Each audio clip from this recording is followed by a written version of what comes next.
It was a regular Tuesday afternoon when everything went sideways. The sun beat down on the parking lot of Green Valley Grocers, one of those mid-tier suburban stores with just enough organic options to attract the yoga moms and enough discount deals to keep the retirees happy. People moved in and out with bags of produce, bottles of sparkling water, and the occasional screaming toddler. No one knew that by sunset, this sleepy grocery store would be the center of a social media firestorm. And it all started because of Karen. Now, when I say Karen, I'm not talking about just any suburban mom with a bob haircut and a taste for oat milk lattes. I'm talking about the Karen. The kind who has "let me speak to your manager" coded into her DNA. Mid-50s, blonde highlights, aviator sunglasses, expensive yoga gear that had never seen a gym, and the kind of entitled energy that could suck the air out of a room. She pushed her cart through the aisles like she owned a place, occasionally throwing dirty looks at employees who weren't quick enough for her. Most people just ignored her. That's what you do when someone's clearly searching for a reason to feel superior. But today, Karen didn't want to feel superior to a teenager's stocking shelves. No, she had her sights set on someone else. 26-year-old Andre Miller had just finished his shift as a mechanic. Still in his navy blue uniform, his name stitched neatly above his heart, he stepped into Green Valley to grab some dinner. Quiet guy. Hard-working. Grew up a few blocks away. Andre was the type who'd hold the door open, nod politely, and never make a scene. Unfortunately, Karen didn't care about that. As Andre browsed the refrigerated section for something quick to cook, Karen noticed him. And just like that, her whole body language changed. Her lips tightened, eyes narrowed, fingers gripped her designer purse like it was about to be snatched. She followed him for 3 aisles. First, through frozen meals. Then dairy. Then into snacks. Andre barely noticed her. Why would he? He just wanted some food and a bottle of juice. Karen, though, she knew something was up. Because in her mind, there was no reason a black man should be in her store. Not in her neighborhood. Not in his work clothes. And when he grabbed a box of granola bars, her paranoia hit full throttle. She pulled out her phone. 911, what's your emergency? There's a suspicious man in Green Valley Grocers. He's acting really strange. I think he might be stealing. Can you describe him? He's tall, black, wearing a dark uniform. I don't feel safe. Andre hadn't stolen a thing. But 5 minutes later, 2 police cars screeched into the parking lot. Customers froze. Phones came out. And when the officers marched inside and made a beeline straight for Andre, who was literally paying for his stuff, the entire vibe shifted. Sir, step away from the register. Andre turned around, confused. Huh. Step away. Now, the cashier's eyes widened. Wait, he didn't do anything. He just paid. Ma'am, please stay back. Andre raised his hand slowly. Look, man, I don't know what this is, but I didn't do anything.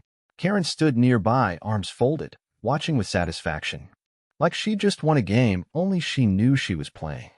But this time, the game was different.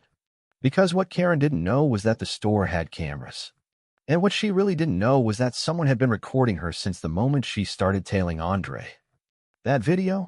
It would soon go viral. But we're not there yet. Right now, Andre was being handcuffed in front of a growing crowd. People were filming.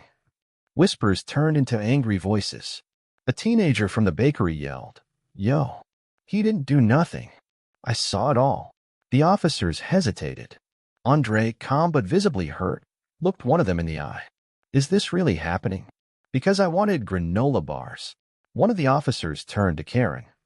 Ma'am, did you actually see him take something? Karen blinked. He was acting suspicious. I felt unsafe. But that's when the store manager showed up. Uncuff him, she said, holding a tablet. I have the footage. He didn't steal a thing. The officers froze. The crowd got louder. Karen's face turned pale. Are you sure? One of the cops asked. I'm positive. And you might want to see who was acting suspicious. Andre's cuffs came off. He didn't say a word. Just rubbed his wrists and looked down. But this wasn't over. Because later that night, that video, the one showing Karen stalking him, clutching her bag, lying to the cops, it hit 3 million views in 12 hours. And that was just the beginning. By sunrise, Karen's life was already starting to crumble. The video was everywhere. TikTok, Instagram, Twitter, Facebook. Even YouTube channels that specialized in public freakouts had picked it up. The thumbnail was unmistakable. Karen in her bright pink athletic jacket, frozen mid-sneer as Andre got handcuffed. The caption under most of the clips: "She called the cops on an innocent man and got exposed." The internet didn't miss a beat. Within hours, amateur detectives had tracked down her name, her Facebook profile, and even where she worked. Well, used to work. See, Karen had a job at a real estate agency. She loved to brag about it. Her bio read, "Proud suburban mom, passionate about property, making dreams come true, one home at a time." Yeah, that didn't age well. Because by noon, the agency's official Instagram page was swamped with comments. "Is this your employee? You support racists. Do better." At first, the company stayed quiet. But silence on the internet, that's blood in the water. By 2 p.m., their account released a statement. "We are aware of the disturbing incident involving a former employee. Her actions do not reflect our values, and we have terminated her employment effective immediately." Former employee. Just like that, Karen was out of a job. But the internet wasn't done. A local news station caught wind of the story and aired the footage during the evening broadcast. They interviewed Andre, who stood calmly in front of his modest apartment building, wearing the same work uniform from the day before. No fancy PR speech. Just honesty. "I didn't expect it to blow up like this," he said. "I just wanted to get dinner." "What was going through your mind when the police approached you?" the reporter asked. Andre sighed. "Fear, mostly. Confusion. I've been in that store 100 times. It's the closest one to my place. I never thought someone would look at me and just assume the worst." The clip was short, but the way he said it, it hit people hard. And that's when something shifted. This wasn't just about Karen anymore. This was about all the Karens. People started sharing their own stories. Hashtags popped up. Supporters began sending Andre messages, offering everything from free meals to legal advice. Some even started a GoFundMe, just in case. It hit $12,000 by midnight. But while Andre was being lifted by the community, Karen was spiraling. Her personal email leaked. Her phone number, too. She tried to play the victim, claimed she was afraid and misunderstood. She even uploaded a shaky, teary-eyed apology video from her luxury SUV. "I'm not racist," she sobbed. "I was just scared. I made a mistake." But nobody bought it. The comments were brutal. "You were scared of a man buying granola bars." Nice tears. Where were they yesterday? "This isn't a mistake, it's a pattern." And then came the twist no one saw coming. See, while Karen was trying to clean up her image, something else surfaced. A second video. From 2 months ago. Different store. Different location. But the same Karen. Same sunglasses. Same attitude. And this time, she was yelling at an Asian couple in a parking lot, accusing them of taking photos of her car and looking suspicious. It was ugly. And now, it was public. Suddenly, this wasn't just a one-time mistake. This was a pattern. The internet turned ice cold. News anchors now used words like serial harasser. Former neighbors came forward. One claimed she once called the HOA on a black family for having too many guests over. Another remembered her filing noise complaints every time a non-white kid rode a bike past her driveway. Karen's name was now synonymous with everything wrong with suburban racism. Meanwhile, Andre, he stayed quiet. No revenge posts. No clapping back. Just silence. He was letting the truth do the talking. But behind the scenes, something big was brewing. A high-profile civil rights attorney had seen the footage, and he wanted to talk to Andre. Because this wasn't just a viral video anymore. It was a lawsuit waiting to happen. And Karen, she was about to find out what consequences really felt like. 3 days after the incident, Andre sat in a quiet law office just outside downtown. The blinds were half closed, sunlight slanting in like a spotlight, and the air smelled faintly of leather and printer ink. Across from him sat Malcolm Price, a civil rights attorney with over 20 years of experience and the kind of calm, commanding voice that made people sit up straighter when he spoke. His resume was stacked. Wrongful arrests, racial profiling, workplace discrimination. He'd taken on police departments and billion-dollar corporations and won. Now he wanted to represent Andre. "You got a case, son," Malcolm said, sliding a folder across the table. Clear as day. Andre looked at the folder, then up at the lawyer. "I wasn't even thinking about suing. I just wanted people to know the truth." Malcolm nodded slowly. "And they do. But this isn't just about truth anymore. It's about justice. About accountability. That woman weaponized the police against you. You could have ended up in jail. Or worse." Andre didn't respond right away. His fingers drummed softly on the folder. "What would we even sue for?" he asked. Malcolm leaned back. "False accusation. Emotional distress. Defamation. And if we go after the police department too? Wrongful detainment." Andre let out a breath. "You think we'd win? I wouldn't be sitting here if I didn't." Andre nodded slowly. "Let's do it." And just like that, the battle lines were drawn. News broke that afternoon. Andre Miller to file civil suit against woman who falsely accused him of theft. It exploded online. Again.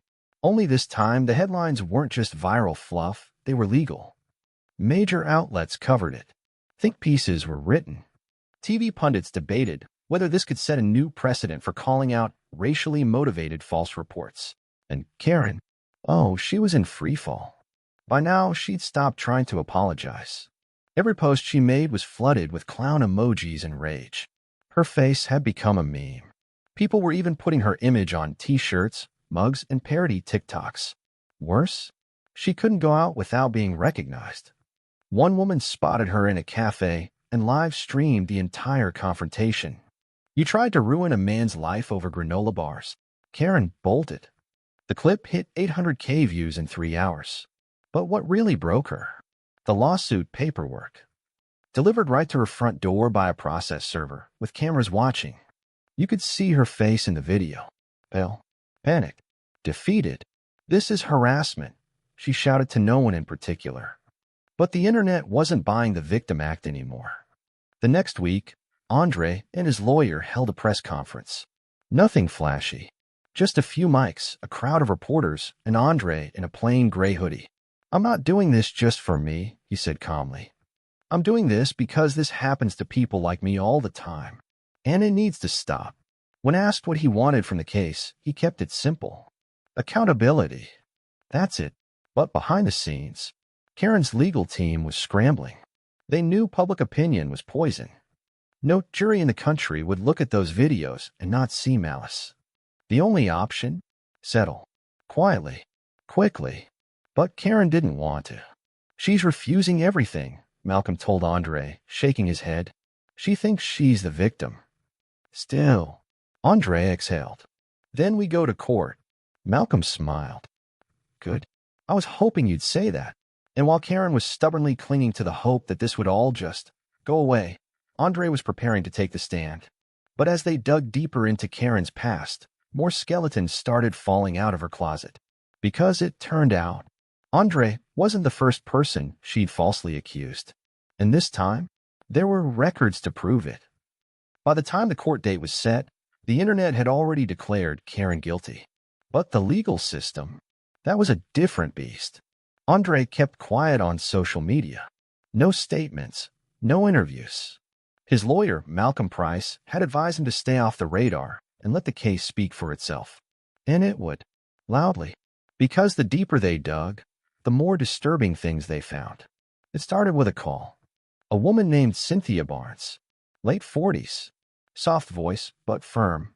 She'd seen the news, the video, recognized Karen instantly. "I know her," she told Malcolm. "I've been her." 2 years ago, Cynthia's teenage son had been riding his bike through a neighborhood near Green Valley. He was 16, black, wearing headphones, doing nothing wrong. But Karen had called the cops on him, too. Told them he was scoping houses and acting like a thug. The boy was held for over an hour before police let him go. No charges were filed, but the damage stuck. Cynthia never pursued it. No one believed her. No footage existed back then. Until now. Malcolm filed a subpoena and got the police records. It was all there: Karen's name, her complaint, her signature. A pattern. And then came victim number 2. A Latina woman named Marisol. Worked as a dog walker in Karen's neighborhood. One afternoon, Marisol tied a client's golden retriever to a fence while she ran inside to grab a leash she'd left. She was gone less than 60 seconds. When she came out, Karen was already on the phone with animal control. Claimed Marisol was stealing the dog. Had even taken photos of her license plate. Marisol almost lost her job over that. Now she was ready to talk. When Malcolm revealed this during pre-trial discovery, Karen's lawyer practically begged for a closed-door settlement. But Karen still refused. "I have rights too," she yelled in one hearing. "This is a witch hunt. They're making me out to be some kind of monster." But even the judge wasn't buying the act anymore. And then the footage surfaced. Not of the granola bar incident. Not of the Asian couple in the parking lot. But something even worse. Body cam footage from a police stop 5 years earlier. A young black father had parked his car outside a school to pick up his daughter. Karen had called 911, claiming a strange man was sitting in his vehicle watching kids. The man was detained in front of his own child. Traumatized her. That footage had never gone public until now. Malcolm presented it during a hearing. The courtroom fell silent. Even Karen's lawyer lowered his eyes. "She's a habitual accuser," Malcolm said, standing tall beside Andre. "She weaponizes fear, weaponizes race. And every time she picks up that phone, she puts someone's life in danger." Andre Miller is just the first person who said enough. Andre didn't flinch, didn't gloat. He just looked at Karen. For the first time, she looked small. Gone was the self-righteous fury. Gone was the smug smile. What was left? A woman watching the mask fall apart in real time. But this wasn't about humiliation. This wasn't about revenge. It was about exposing a truth people like Karen had hidden behind for far too long. And now, it was all coming out. The trial was set to begin in 2 weeks. Karen's legal team knew they were cornered. Every route led to public disaster. But just when it seemed like things couldn't get any worse for her, they did. Because an anonymous source had just reached out to Malcolm with something explosive. A voicemail left by Karen, threatening someone. And in 24 hours, that voicemail will be played in open court.